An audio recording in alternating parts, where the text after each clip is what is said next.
Hola, mi nombre es Joel Gómez Treviño, soy abogado especialista en Derecho Informático y Propiedad Intelectual y en esta sesión estaremos tratando el tema de delitos informáticos. En los materiales que ustedes tendrán disponibles habrá mucho más información que tiene que ver con otros tipos de delitos informáticos y con el derecho de la seguridad de información. Por razones obvias no lo podemos tratar de manera exhaustiva en video, pero de todas maneras tendrán su material disponible en internet. Y bien, como lo pueden imaginar, por ahí en internet me encontré esta frase que me gustó muchísimo, que dice: el hacha sirve para cortar cabezas, pero también lo utilizamos para cortar árboles y hacer casas con su madera. Has de aprenderlo y descubrir lo mucho bueno que hay en lo malo y lo malísimo que puede resultar de lo bueno. Es una frase que nos deja mucha claridad sobre el tema de delitos informáticos. Las computadoras están construidas para un fin, el internet está construido para un fin, pero definitivamente el mal uso también se le puede dar a las computadoras y se puede dar un mal uso a las tecnologías de la información, por lo que es perfectamente viable que algunos individuos puedan darle un mal uso al internet sin que ello signifique que el internet es inherentemente peligroso. ¿Qué se mueve en internet? Bueno, básicamente se mueven dos cosas: dinero e información, y a fin de cuentas la información representa dinero. De ahí la necesidad de regular y estudiar este fenómeno delictivo informático, porque cualquier impacto que podamos tener negativo en internet puede tener un impacto en nuestra cartera, en nuestro bolsillo, o inclusive en nuestras vidas a nivel de temas de difamación o perjuicios a nuestra reputación personal. Vamos a ver qué es un delito informático. Como se pueden imaginar, hay muchísimas definiciones según diversos tratadistas y académicos. A mí en lo particular me gusta ver los delitos informáticos con una dualidad. Básicamente yo los considero como aquellas actividades ilícitas que se cometen mediante el uso de computadoras, sistemas informáticos u otros dispositivos de comunicación. Es decir, es donde la informática es el medio o el instrumento para realizar un delito. Pero también tenemos a las actividades ilícitas que tienen por objeto causar un daño, pérdidas o impedir el uso de sistemas informáticos, lo que podríamos definir como delitos informáticos per se. ¿Cuál es esta diferencia? Si nosotros entramos a la computadora de un banco y logramos, a través de una actividad de hackeo, meter dinero de una cuenta ajena a nuestra cuenta o una cuenta de un tercero, pues a lo mejor estaremos cometiendo en la vida real un delito conocido como robo, o a lo mejor un abuso de confianza, pero en el medio electrónico pues sigue implicando que hubo un acceso ilícito a sistemas de equipos de informática. Por lo tanto podríamos pensar inclusive que hay una concurrencia de delitos. A lo mejor hay robo y delito informático, o abuso de confianza y delito informático, según las características propias de cada ilícito. Y el segundo tipo de ilícitos son los que verdaderamente son ilícitos informáticos per se. Son aquellos en donde el objetivo es dañar la computadora, impedir el uso de sistemas o recursos informáticos, y no pasa el daño más allá, por así decirlo, de los bits and bytes o de la computadora o los sistemas que están conectados a la computadora, por así decirlo. También es importante considerar otro tipo de dualidad. En prensa se suele utilizar muchos términos que pueden confundir a la gente y que no necesariamente reflejan la realidad jurídica. Por ponerles un ejemplo, hay que diferenciar el delito informático de ataque informático. Delito informático es la conducta típica, antijurídica, culpable y punible en donde se tienen las computadoras como instrumento fin, como lo acabamos de mencionar hace unos minutos. Pero por otra parte tenemos el tema de los ataques informáticos, que son aquellas conductas igualmente indebidas que también causan daños informáticos, pero que no están contempladas en la legislación mexicana como un delito. Es decir, hay muchísimas actividades que se dan en internet que pueden ser consideradas delitos en otros países, o que deberían de ser consideradas delitos por los impactos nocivos que causan a la sociedad, a las computadoras o a las personas, pero no están todavía reguladas o tipificadas como delitos informáticos. Entonces hay que tener mucha claridad. Cuando se habla de delitos informáticos, se habla de aquellas conductas ilícitas en el plano informático que están contempladas como delito en algún tipo de código penal o algún tipo de ley o norma. Esa es otra dualidad con la que tenemos que tratar en esta materia.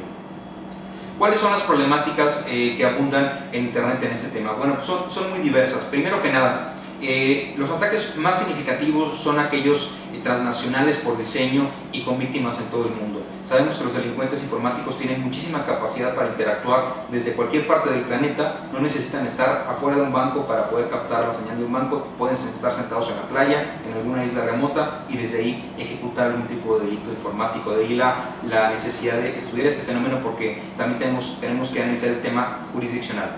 En muchas ocasiones el delito se comete en un país y puede tener víctimas en muchos otros países del mundo, o en un país muy remoto a donde se está cometiendo. Entonces ahí viene una problemática muy particular. También hay otra problemática muy interesante que nos indica que los delincuentes informáticos suelen explotar las debilidades existentes en las leyes. ¿A qué me refiero con esto? Una de las Biblias de los hackers, o uno de los 10 mandamientos de los hackers, es estudiar la legislación en donde vas a cometer, en el país donde vas a cometer algún ilícito, porque muchos países tienen legislación poco adecuada, insuficiente, mala o simplemente carecen de legislación que regule el fenómeno informático delictivo. Entonces ahí es bien importante saber si nuestra legislación está ad hoc o está adecuada para regular este fenómeno.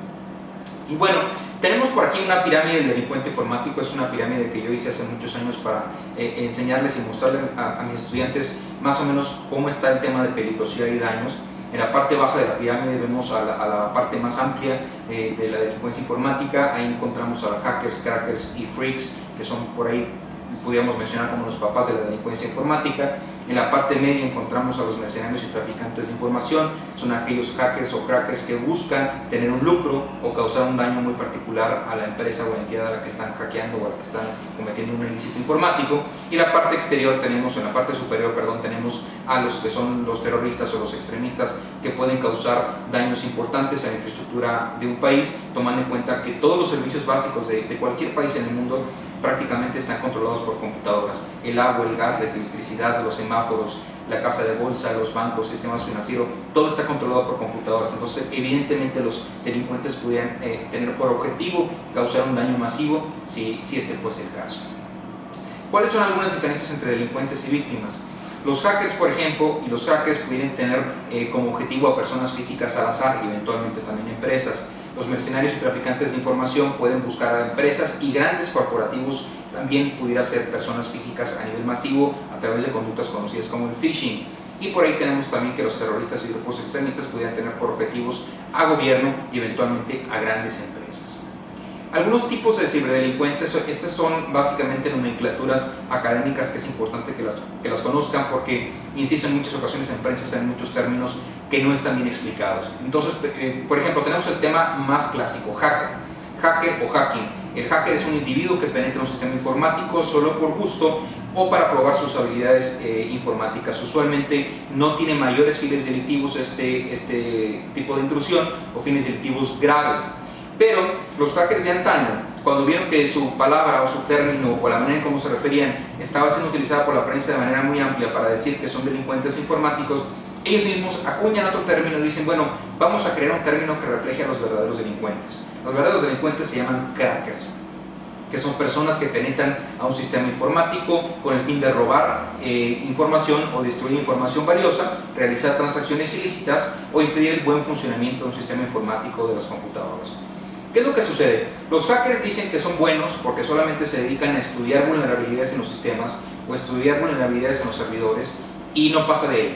En pocas palabras, ellos dicen, entramos a una computadora, nos fijamos que pudimos hacerlo porque tiene algún error, porque no es suficientemente bueno el sistema de seguridad que tiene y nos salimos. Vimos un poco de la información que hay ahí, pero no hicimos absolutamente nada malo. No destruimos información, no copiamos información, no borramos información. Sin embargo, hay que tener en cuenta algo muy sencillo. Cuando alguien entra sin permiso a una propiedad privada, en el mundo real se llama allanamiento de morada. Así como nadie puede entrar a tu casa o a tu oficina sin una invitación expresa, tú no puedes permitir que la gente entre a tu computadora nada más porque sí, porque se le dio la gana o porque pudo hacerlo. Si hay una intrusión no autorizada, en México y en la gran mayoría de los países del mundo se considera como un ilícito porque no tenías autorización para entrar a ese sistema. ¿Qué es lo que les quiero decir? Los hackers podrán tener sus definiciones muy buenas, podrán tener su manera de pensar muy particular, pero a fin de cuentas, si están entrando a una computadora sin permiso, son delincuentes aquí y en prácticamente en cualquier país del mundo. Luego tenemos a los que hacen cybergraffiti o los que hacen web defacement. Básicamente esta actividad consiste en entrar al servidor de una página web, modificar su contenido en su página de índice o en su página de portada y básicamente buscan desplegar algún tipo de imágenes obscenas, amenazas o mensajes ridiculizantes en contra de la institución que está hackeando o del webmaster de esa institución. Los freaks o freakers son los, por así decirlo, padres de la delincuencia informática. Son individuos que hace muchos años descubrieron cómo penetrar a los sistemas telefónicos sin pagar un solo centavo y bueno, se aprovechaban de que tenían esta capacidad de vulnerar sistemas telefónicos para poder hacer lo que ellos quisieran, básicamente pues hacer llamadas telefónicas sin pagar un peso y otro tipo de actividades propiamente que se podían conducir a través de redes telefónicas. Hay que recordar que en el pasado todo el mundo nos conectábamos a internet a través de redes telefónicas. Teníamos los modems que se conectaban tradicionalmente al mismo puerto donde conectamos el teléfono, entonces por ahí ellos también podían tener algún tipo de beneficio. Luego vienen los wares. Wares es un fenómeno conocido de los amantes de la piratería o los amantes de lo ajeno. Básicamente son actividades encaminadas a poner a disposición de Internet o a disposición de determinado público programas de software, música, videos o juegos que obviamente tienen algún control de seguridad, que no tienen autorizado distribuirlos, pero lo que hacen estos individuos es, con ciertas técnicas como cracking o raiding, ponerlos a libre disposición del público para que la gente los pueda instalar en sus computadoras sin necesidad de comprar el programa o sin tener necesidad de tener una llave de activación. Entonces, todas actividades conocidas que atacan a los derechos de autor, que atacan a los temas de propiedad intelectual, son regularmente conocidas como actividades wares. Luego tenemos el ciberpandillerismo, que bueno, así como existe en el mundo real o en la vida real el tema del pandillerismo, en la vida electrónica o en el ambiente informático también existe el pandillerismo digital, porque existen muchísimos grupos de hackers que tienen nombre y apellido, por así decirlo, que se unen en Internet para cometer ilícitos de cualquier naturaleza y actúan en grupo, en manada, y por lo tanto podríamos hablar de que en Internet también existe lo que se conoce como ciberpandillerismo. Existe también el robo de identidad, que es un fenómeno que nos acosa a la mayor parte de los internautas. Tenemos desde luego que pensar que cada vez que hacemos una transacción por Internet, cada vez que intercambiamos o entregamos datos personales a alguien en Internet, estamos poniendo en riesgo nuestra identidad financiera, que nos pudiera llevar a graves repercusiones financieras cuando estamos entregando esta información sin saberlo o sin tenerlo muy claro a personas que pudieran lucrar con ella o que pudieran robar nuestra información, hacer un clon nuestro en el plano digital y tener algún tipo de acción o actividad no autorizada. Desde luego, el robo de identidad, el objetivo más común es hacerse dinero. Lo que buscas es conocer la tarjeta de crédito y los accesos financieros que puedan tener las personas para luego usarlos propiamente en beneficio propio o para venderlos en el mercado negro. Hay algunos foros en internet que se llaman carding forums, y en estos foros de tarjetas lo que se hace es poner lotes de tarjetas clonadas a través de actividades como phishing o inclusive tradicionales, como cuando nos clonan las tarjetas en algún restaurante u otro tipo de almacén de tiendas departamentales. Toda esa clonación de tarjetas se va a estos foros de tarjetas, en donde los delincuentes ponen a la venta un gran número de tarjetas de crédito, desde luego con su PIN, para que la gente, otros delincuentes, puedan comprarlos y hacer un uso ilícito o indebido de esta información que tienen. El ciberbullying o el ciberacoso es otro fenómeno bastante preocupante en Internet. Desde luego tiene que ver con la molestia, el acoso, el hostigamiento, las amenazas que se pueden realizar a través de medios electrónicos, a través de Internet, a través de correos electrónicos y ahora también a través del uso de dispositivos móviles. Es cada vez más común saber que sobre todo los adolescentes se molestan mucho entre ellos a través de sus teléfonos celulares, a través del WhatsApp, a través de mensajes de texto. En fin, hay muchas maneras de molestarse a través de medios electrónicos, y desde luego que la tecnología pone al alcance con mayor facilidad el hacer este tipo de acciones que pudieran considerarse ilegales en aquellos países que ya consideran el ciberbullying como un delito o como algo en contra de la ley. Tenemos desde luego una amplia gama de falsificaciones electrónicas, fraudes electrónicos, creación de virus, gusanos, troyanos y códigos malignos que pueden perjudicar las computadoras. En fin, la gama de posibilidades es amplísima. Si quisiéramos clasificar los delitos por motivación, los delitos informáticos, tendríamos los delitos informáticos de entretenimiento, orgullo y exploración. Ahí podríamos encontrarlos simplemente el hacking, los virus. Podría haber delitos informáticos con causa, que tienen que ver con el hacktivismo, el ciberterrorismo, el ciberacoso, y desde luego los delitos informáticos relacionados con el lucro, en donde tenemos cosas como la ingeniería social, el robo de identidad, el fraude electrónico, wifi hacking, etc. Hay muchas actividades consideradas como delitos informáticos por lucro, desde luego. También están los delitos informáticos en contra de los derechos de autor. Ya vimos que el WARES es una actividad muy característica en donde se vulneran básicamente los derechos de autor al poner a disposición del público propiedad electrónica como canciones, video, música, videojuegos o programas de software que no le pertenecen o que tienen algún tipo de control electrónico para que no puedan ser de libre circulación.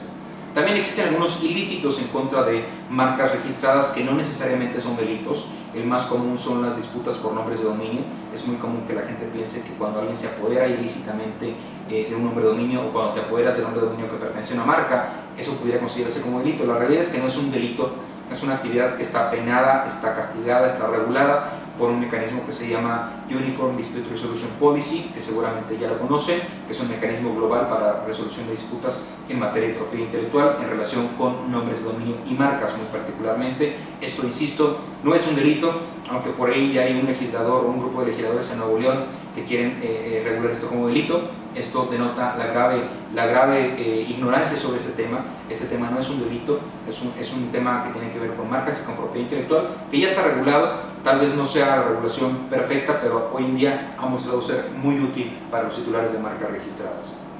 Luego tenemos también delitos contra las empresas, contra el gobierno o contra algunas instituciones, delitos contra las personas, en fin, la rama o la clasificación de delitos informáticos puede ser muy amplia. Les voy a comentar algunos ejemplos o muestras de delitos informáticos que se dan en los últimos tiempos, algunos muy viejos, algunos no tan viejos. Por ejemplo, uno de los delitos informáticos, entre comillas, más viejos son las cartas nigerianas o fraude 419.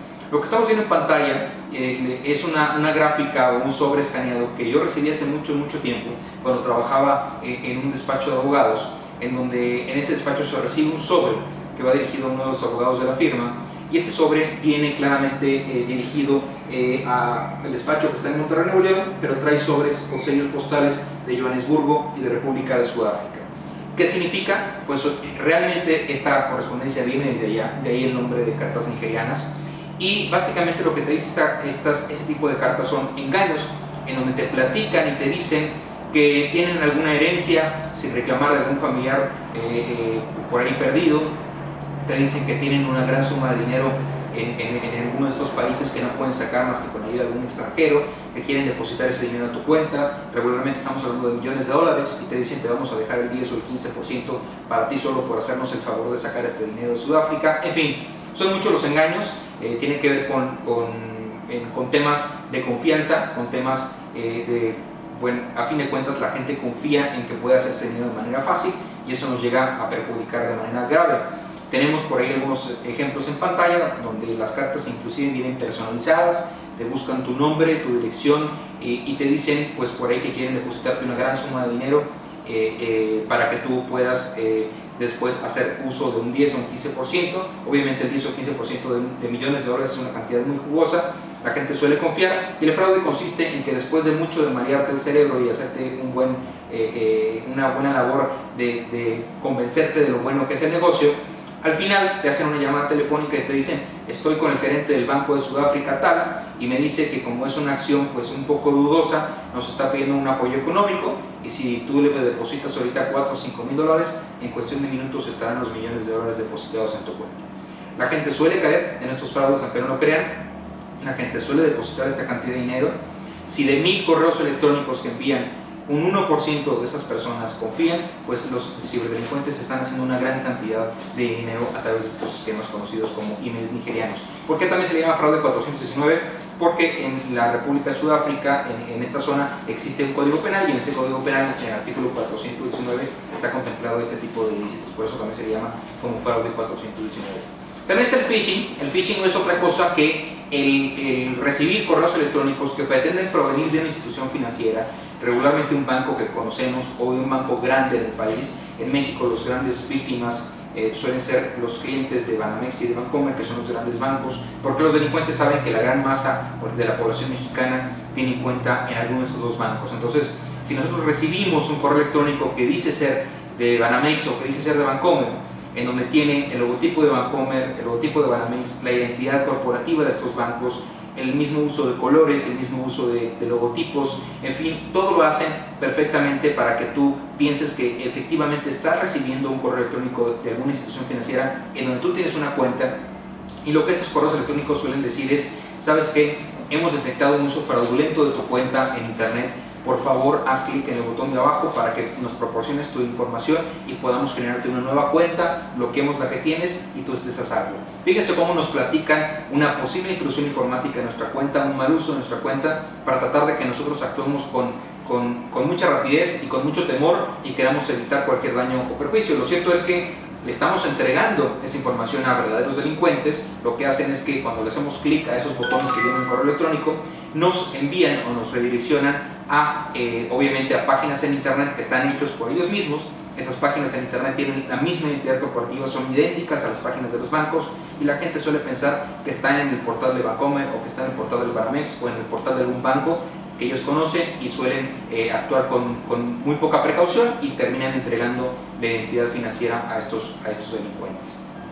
Luego tenemos el crimen inalámbrico, lo que se conoce como Wi-Fi hacking.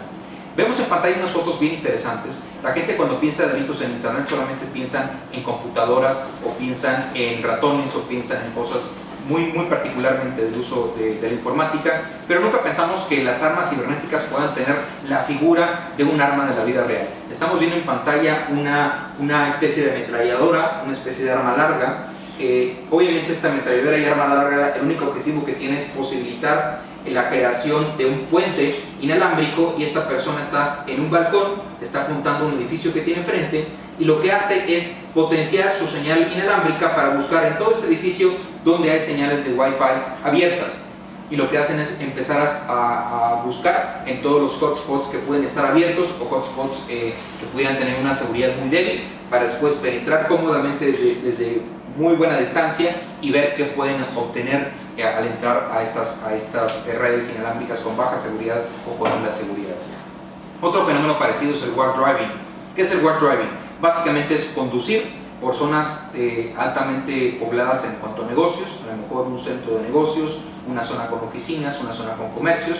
La gente va sentada con su laptop, la laptop está abierta, está prendido el Wi-Fi y están buscando señales inalámbricas.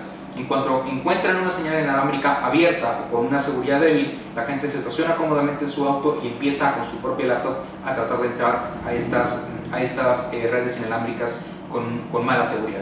En pantalla tenemos una noticia de una persona que ya fue arrestada en los Estados Unidos y básicamente está condenada por crimen inalámbrico. Una persona de 29 años se declaró culpable de haber hackeado una especie de clínica en donde pudo y tuvo acceso a muchísima información de pacientes de esta clínica. Y también el año pasado alguna estudiante de Michigan realizó un robo masivo de tarjetas de crédito de una tienda, porque exactamente hizo lo mismo. Llegó con su automóvil, se estacionó en el estacionamiento de esta tienda, abrió su laptop, vio que la señal inalámbrica estaba fuerte y estaba disponible, y se metió al sistema, a los servidores, y pudo obtener mucha información de tarjetas de crédito. Tan es un problema que algunas regiones, países y ciudades ya están involucrados en la creación de figuras delictivas o de tipos delictivos. En Nueva York ya existe la obligación de que si tienes una router con internet inalámbrico, tienes la obligación de tenerlo cifrado o protegido con password o contraseña. De lo contrario, cualquier persona que cometa un delito a través de tu señal de internet, tú vas a ser responsable o corresponsable con esa persona si no tuvieras la seguridad que requiere esta ley. El tema del hacktivismo es un fenómeno también muy popular, sobre todo en los últimos tiempos. El hacktivismo se realiza de manera anónima y tiene que ver con el maridaje de dos actividades en internet, el hackeo y el activismo. Se entiende normalmente la utilización de medios informáticos o de herramientas digitales no violentas para perseguir ciertos fines políticos. Estas herramientas incluyen la desfiguración de webs, como pueden ser los web defacement, pueden implicar ataques de denegación de servicio y otro tipo de ataques para vulnerar sistemas informáticos. Básicamente, yo lo considero que el hacktivismo es el matrimonio, como ya lo mencioné, entre dos actividades, una buena y una mala. Es el matrimonio entre el hackeo y el activismo. El hackeo es una actividad, ya lo vimos, negativa, es una actividad perniciosa, es una actividad que se considera delito en la mayor parte de los países en el mundo. Entonces, cuando hay una actividad ilícita como es el hackeo se combina con una actividad completamente lícita como es el activismo, podemos tener una consecuencia negativa. Obviamente no hay nada de malo en ser activista o ser ciberactivista. Es perfectamente viable que nosotros persigamos cualquier tipo de causas en internet, pero el hecho de perseguir causas por internet no implica que tengamos que hacerlo de una mala manera o tengamos que hacerlo violando alguna ley. Si nosotros nos vamos a protestar cibernéticamente, lo podemos hacer por Twitter, lo podemos hacer por Facebook, lo podemos hacer por muchos medios y redes sociales. Ahora está muy de moda el uso de redes sociales como medio de protesta, pero ello no implica que vayamos a vulnerar o tirar la página de un corporativo, la página de un gobierno o la página de alguien que no nos caiga bien, simplemente por el hecho de que podemos hacerlo. Como ya lo mencioné, el ciberactivismo es una actividad plenamente lícita, se puede utilizar en internet para perseguir cualquier fin político, activista, pro derechos humanos, pro ambiental, pro animal, etc., siempre y cuando no vulneremos los derechos de terceros con actividades como el hacking. Algunos antecedentes interesantes del hacking en México son aquellos que se dieron hace muchísimos años. Por allá en marzo del 96, algunos mexicanos promovieron huelgas por internet similares a las que habían ocurrido en Europa por otros motivos y otras razones. En mayo del 96, activistas lanzaron ataques de denegación de servicio a un grupo de noticias que tenía que ver con una religión particular, la Iglesia de la Cienciología, y desde luego también vino el fenómeno del zapatismo. En aquel entonces el zapatismo mexicano estaba muy en boga, estaba muy pujante, tenían su propia página de internet, era muy fácil tener páginas de internet como lo sigue siendo hoy en día. Y bueno, ¿qué es lo que sucede? En septiembre del 98, un grupo de hackers activistas denominado Electronic Disturbance Theater lograron crear mucha conciencia sobre el fenómeno mexicano del zapatismo y se propusieron a crear ataques en contra de sitios web como el Pentágono, la Casa Blanca, el gobierno mexicano entonces presidido por Ernesto Zedillo y alguna otra embajada en México en otros países. Básicamente, en ese momento, 18.615 personas en 46 diferentes países lograron unirse para tumbar páginas web de la Presidencia de México y de algunos otros entes de gobierno como una muestra de protesta en contra de lo que les estaba sucediendo a los zapatistas en México. Básicamente lo hicieron a través de una técnica conocida como ataques de denegación de servicios o ataques distribuidos de denegación de servicios. Una de las cosas más interesantes de estos ataques o de esta historia es que la agencia noticiosa Reuters creó o dice que el fenómeno conocido como hacktivismo fue acuñado en México, y obviamente esto nos puede traer pues una fama a lo mejor no muy deseada, pero de alguna manera el hacktivismo se cree que se originó a través de este fenómeno en apoyo a los zapatistas mexicanos, y bueno, pues ya tenemos algo que presumir en cuanto a las raíces propias de ciertos fenómenos informáticos en internet. Y por ahí, si damos un salto cuántico de muchos años, en el tiempo reciente, 2011, 2012, 2013, hemos visto que grupos de hacktivistas ya se han organizado de una manera muy particular, y es muy común que ahora digan: vamos a organizarnos a tumbar páginas web de un estado de la República Mexicana o de alguna entidad de gobierno federal, y así lo han estado haciendo durante muchos años. Y bueno, para continuar en el próximo bloque estaremos hablando de particularmente en qué consisten estos ataques de denegación de servicios. Continuamos con los ataques de denegación de servicios. ¿Cuál es el propósito de estos ataques? Básicamente es volver inoperable un sitio web. Básicamente lo que se conoce como que se caiga el sistema, que se caiga la página web de una empresa, de un gobierno, de alguna institución, y eso lo logran a través de ataques realizados de manera múltiple de muchas computadoras en contra de una sola computadora. Un ejemplo muy sencillo: cuando nosotros vamos a un estadio de fútbol o cuando vamos a un concierto, terminan estos eventos, todo el mundo agarra el celular para hablarle al familiar, para lo que sea, y ¿qué sucede? En muchas ocasiones no salen las llamadas. ¿Por qué no salen las llamadas? Porque las antenas de celular no están planeadas para recibir tantas peticiones de servicio de manera simultánea. Lo mismo pasa en internet. Las páginas web están pensadas en recibir cierta cantidad de usuarios al día, al minuto, al mes, etc. Si nosotros multiplicamos exponencialmente la cantidad de usuarios que están intentando entrar a una página web, la página se va a caer, va a provocar el agotamiento de los recursos informáticos del server y va a provocar que quede inaccesible, por así decirlo. Entonces ese es el fenómeno conocido como ataque de denegación de servicios. Existe desde luego la posibilidad de regularlos. Están regulados a nivel internacional. La Convención de Budapest o el Convenio contra la Ciberdelincuencia tiene previsto por ahí un artículo, el 5.1 o el 5.1, que habla de que es considerado un ataque a la integridad del sistema la obstaculización grave, deliberada y ilegítima del funcionamiento de un sistema informático. Entonces, bajo el Convenio de Budapest estamos hablando de que los ataques de OS son ilícitos. En España, al ser un país europeo de la Unión Europea, también está contemplado el tema de la obstaculización o la interrupción de sistemas informáticos, están considerados como un delito. En Estados Unidos también está perfectamente regulado, es delito el tema de ataques de denegación de servicios, y en Colombia también está regulado. Son algunos ejemplos de países que ya tienen regulado el fenómeno de ataques de denegación de servicios. Tristemente en México no lo tenemos regulado. Bueno, el panorama internacional ya les había comentado brevemente. Existe un convenio internacional de la cibercriminalidad que también se conoce como el Convenio de Budapest, que básicamente es creado en la Unión Europea en conjunto con muchos otros países que son observadores. Algunos de esos países fueron Estados Unidos, Japón y México, que estuvieron involucrados en la creación de este marco regulatorio. El propósito del Convenio de Budapest es tener un marco homologado a nivel internacional, particularmente en Europa, para que cuando se persiga un delito informático, ese delito informático sea delito en cualquier país de la Unión Europea, por así decirlo. Es facilitar la persecución de delitos informáticos mediante la homologación de leyes y regulaciones. Y finalmente llegamos al tema de México. México tiene desde luego una regulación importante en materia de delitos informáticos. Desde hace muchos años está regulado en México. El 17 de mayo del 99 se reforma el Código Penal Federal para incluir 3 nuevas categorías de ilícitos informáticos. Básicamente son accesos ilícitos a sistemas informáticos de particulares, a sistemas informáticos de gobierno, del sector financiero y de seguridad pública. Estos son los 4 tipos de delitos que tenemos en México, desde luego a nivel federal.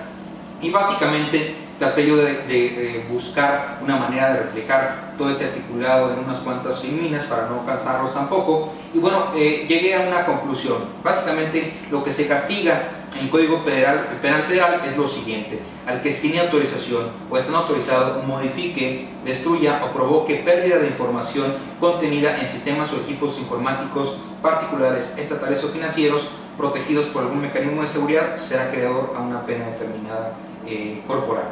También tenemos otro tipo de delitos, que es al que sin autorización o esté no autorizado conozca o copie información contenida en sistemas o equipos informáticos particulares, estatales o financieros, también será acreedora a una pena muy particular, siempre y cuando estén protegidos por algún mecanismo de seguridad.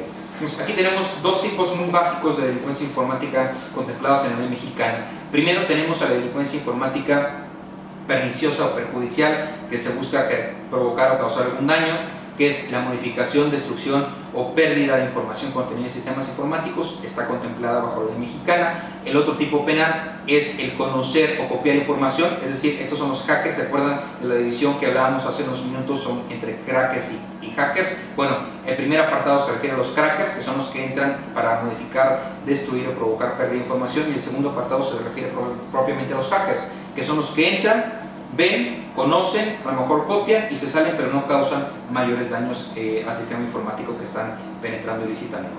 Entonces ahí tenemos una regulación muy particular.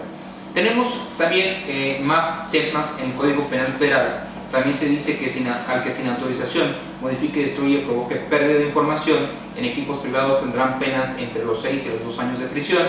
El que sin autorización conozca o copie información contenida en equipos privados tendrá penas de 3 meses a 1 año.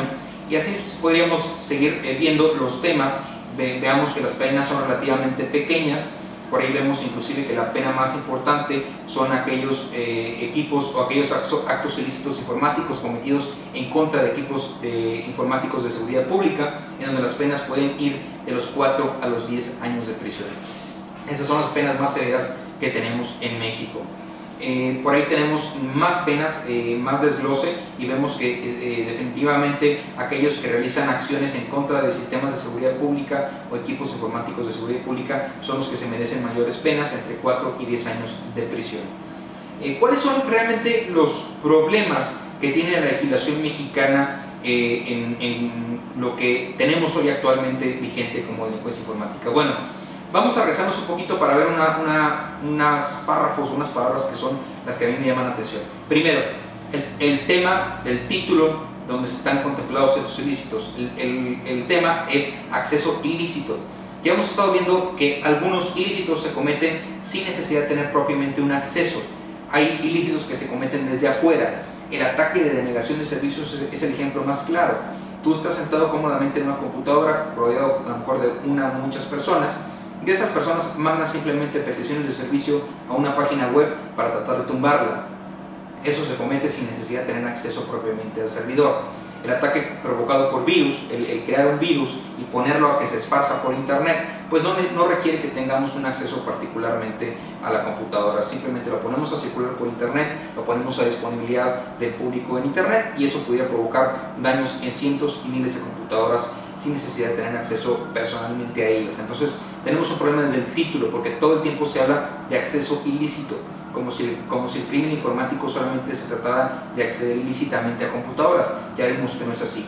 Hay varios tipos de delincuencia informática que no requiere acceso para ser considerados como ilícitos o perniciosos. Luego tenemos algo muy particular. Nuestro Código Penal Federal castiga aquellas actividades ilícitas que tienen que ver específicamente con accesos no autorizados o modificación o pérdida de información no autorizada, pero siempre y cuando los equipos estén protegidos por algún mecanismo de seguridad. Esto es tan absurdo como si dijéramos que en el Código Penal Federal, para poder cometer el delito conocido como allanamiento de morada, se requiriera entrar a una casa o a una propiedad privada que estuviera protegida con cadena, con candado, con seguro, con alarma y con un perro Doberman en la puerta. Es absurdo que se contemple que es necesario que el equipo esté protegido por algún mecanismo de seguridad para que se pueda incurrir en la práctica conocida como delito informático. Las computadoras no deben tener sistemas de seguridad para que se pueda considerar un delito. Tan es así que si nosotros dejáramos nuestro automóvil estacionado en la calle con la ventana abierta, con la puerta abierta o con las llaves puestas, sería una invitación a que llegara un ladrón y se lo llevara, y no pudiéramos denunciarlo de robo porque dejamos la puerta abierta y no estaba asegurado el coche, o porque dejamos las llaves puestas.